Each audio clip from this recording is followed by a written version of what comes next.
up, you guys? I'm Onyx Nova. Welcome back to my channel. If this is your first time here, make sure you hit that like button down below. Make sure you hit that subscribe button. And feel free to comment on these videos, man. Make sure you hit that post notification bell so that you be notified every time that I post. And, yeah, we're going to jump right into the video. We're not going to hesitate. We're not going to stall. We're going to get it popping. So, hang tight. So basically this video is about how to know if you're addicted to toxicity.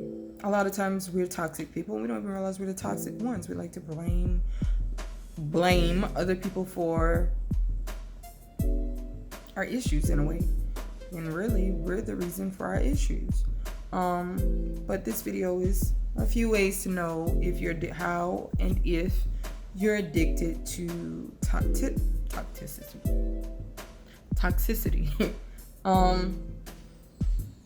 Denying the obvious is definitely one of the signs.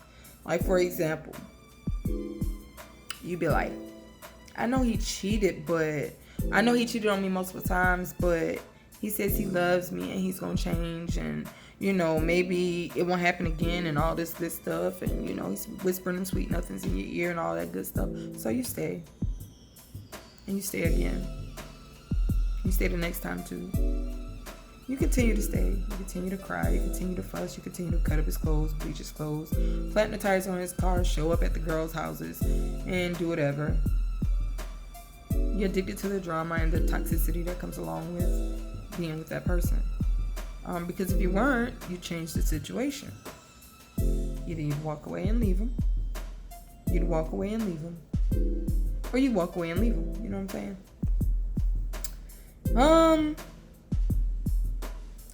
Another way to know if you're addicted to toxicity is going back and forth with yourself about things that you already know are going to lead you down the same path as before. For example, oh, well, I'm gonna stick around because he pays the bills. I'm gonna stick around because the sex is good. Or I'm gonna stick around because no, you know what? I'll just go see him one last time so we can talk this through. The next thing you know, you're back in the whole relationship all over again, doing the same thing all over again. Why, Linda? Why? Why didn't you just do what you said you were going to do in the first place and just up and left? You know what? I take that back because, well, I don't take that back. That's still a definite reason of how you know you're addicted to toxicity. But sometimes it's easier to tell somebody to leave than it is to actually leave. People always say how easy things are until they're standing in those shoes, and you never really know how easy it is until you're standing in those shoes.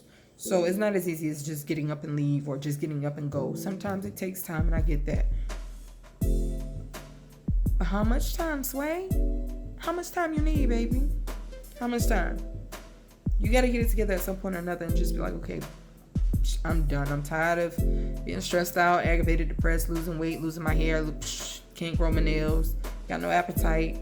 Like, I'm done with that part.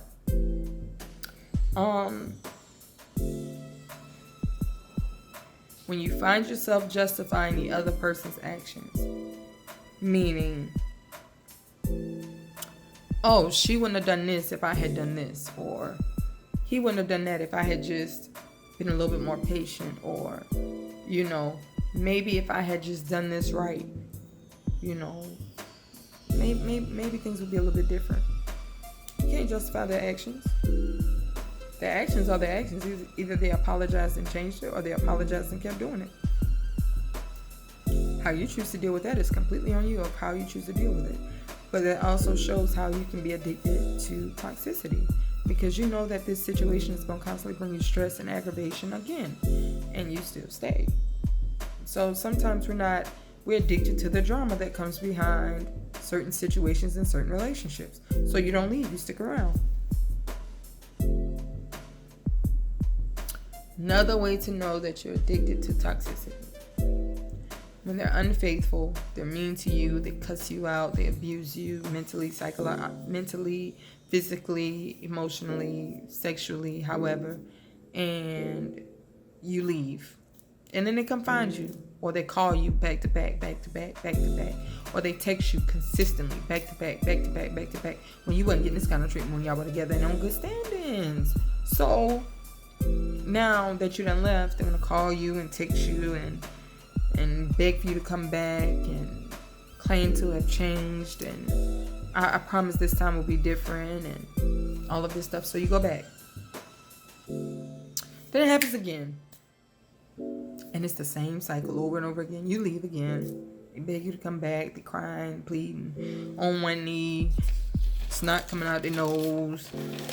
They suicidal. They about to kill themselves. They gonna kill somebody else if you don't come back and all this stuff. And then you go back. And then you're back at square one once again. You find yourself right back in the same shoes once again. At some point or another, you got to stop and ask yourself, like, why do I keep coming back? I'm not gaining nothing from being here, but constant aggravation, my heart, anxiety, depression. Why do I keep coming back? I'm sorry, y'all. I'm tired. I've been up early this morning. But you got to keep asking yourself, like, why am I coming back again? Like, what am I doing again? Oh, okay. It's you. It's you. Another thing is, this is not just being addicted to toxicity. I think this plays a part in your self-esteem issues and how you feel yourself. When you start to think you won't be able to find no one else to love you, or you've invested too much time and you don't want to start over. Sometimes the best things happen when you start over. Sometimes the best situations come out of starting over. But don't ever think you won't be able to find anybody to love you, or anybody better to love you. Because if this person was so much better at loving you, you wouldn't even be having the thought of finding someone else better to love you. You know what I'm saying? You wouldn't have to feel as if I might as well just settle. You wouldn't have to settle for bull crap just because you feel like you can't find nobody else better. So my thing with that would be to work on you. Learn to love you a little bit more. Learn to value yourself a little bit better before you can actually say, or before you decide to say, oh, well, ain't nobody else gonna love me. Because once you love you wholeheartedly, girl, boy, it's somebody else out there who gonna love you better. It's always somebody else out there who gonna love you, who is willing to put up with your shortcomings, your insecurities, your flaws and all. You know what I'm saying? Like, this ain't the only person in the world capable of loving you. You're worthy of love, no matter what. The person you're with just doesn't know how to love you, or hasn't been schooled in the proper way to love someone, or hasn't been demonstrated, or hasn't been shown the proper way to love someone, or is lacking something, or just don't care to love you, or they just take you for a joke. I mean, but how much longer, how long do you have to figure it out? And so I was told we only get a few good days left on this earth. We only get a few good days on this earth. You're going to spend your time trying to figure out, or try to teach them how to love you, or trying to express to them that you need them to love you this type of way, and don't do this and don't do that. People know they're not supposed to cheat. People know they're not supposed to put their hands on you. People know they're not supposed to mistreat you. That's not nothing you should have to tell somebody you're in a relationship with. Hey, don't mistreat me. Hey, don't not love me. Hey, don't not want me. Hey, please don't hit me. Please don't mentally abuse me. Please don't cuss me out. Please don't make me feel like crap. Child, bye. Going back simply because you don't want the other person to be with nobody else is another form of toxicity, because you're willing to accept all the bull crap. I'm willing to accept everything you give me, just as long as it means you don't end up with nobody else. Child, I'll be there when you try to kill me. I'll be there when you decide to go stay 2 days out the house and then come back whenever you feel like it. I'm going to be right there, because as long as you come back, we good. But I'm going to stay right here just so that you can't have nobody else laying in this spot where I'm laying at. Toxic. Having a victim mentality. How could he hurt me like this? How could she do me like this? Yet still, you go right back. Maybe I deserve what they did to me. Maybe I deserve what she did to me. Maybe I deserve what he did to me. Baby, you got to build yourself up. And you're going to have to get out of that situation in order to do that, because the more you stay, the lower you're going to fall. The more that person has the ability to tear you down. So you got to move on. At some point or another, you're going to have to get rid of that. Because if not, you're going to stay in that toxic situation. You're going to continue to feel like you feel right there. That's toxic. That's toxic. There's no way. When you think like that, it's almost no way for you to see brighter days. It's almost like you destined to see dark nights. I mean, well, of course nights are dark days and, you know, lonely nights. It's just, you're destined. You've already set yourself up. Another one would be you subconsciously seek people who bring down your self-esteem. You don't even know you're doing this, just out of habit. You just it's just what you're attracted to, because that's just what you're so used to. You're so used to being in toxic situations that you attract the toxicity.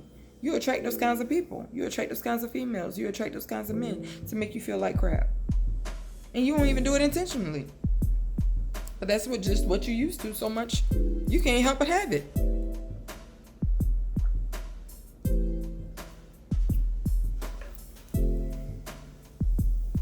You often pick partners that make you feel more sad than happy. Sometimes we don't want to be happy.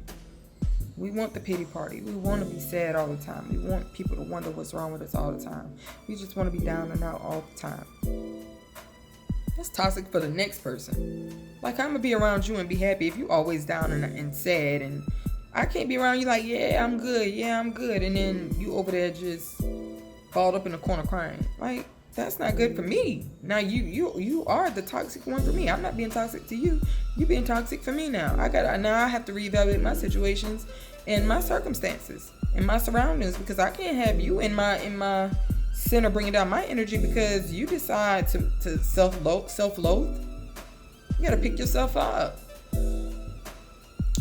Find somebody who's gonna uplift you. Stop finding the people that's gonna tear you down, making you sad too. You know what I'm saying? Lastly, you always seem to settle for physical or emotional abuse in relationships. Oh, he hit me that one time, it's okay. He won't do it again. Or if he do it again, it's okay. I'll just try not to do whatever I did this time, next time. You know, I won't make him mad no more like that. I'll apologize and then everything will be okay. Oh, he'll still love me after this. You know, he'll still want me. He might just call me out my name every once in a while. It's okay. It's not like he does it consistently. You know, it's all right, because somebody else somewhere got it worse than I got it. Somebody out there getting all kinds of other stuff done to them. It's okay. It's okay. You're addicted to toxicity, and that's not cool. When you're addicted to that kind of emotion or element, it's detrimental to you. You can find yourself in situations where you don't know if you're going to live or die because you're addicted to toxicity. You can find yourself in situations where you're pleading for your life because you're addicted to toxicity. But you also have to evaluate, what kind of household did you come from? What did you witness growing up? What kind of love did you see displayed growing up? What kind of way was your mom treated growing up? How was your aunties treated growing up? How were your uncles treated growing up? How was your dad treated growing up? How did your dad treat your mom growing up? Like, you have to reevaluate some things and get down to the core of it, because it's deeper than just what you accept now. What makes it okay for you to think that these types of things are okay? You have to get to the root of that issue. You have to get to the bottom of it, because in order to solve that problem, you got to get to the root of it. You can't just stick around in those situations and not know, and not know why. A lot of people go through their whole entire life never knowing why. Why I like to be beat on. Why is it that I don't feel loved unless somebody's beating on me? The only way I feel like I can be loved is if somebody's putting their hands on me or calling me out my name or making me feel less than a person. Why is that okay? But anyways, that's it for this video, y'all. I hope you guys liked the video. I hope you guys got something from the video. I don't know.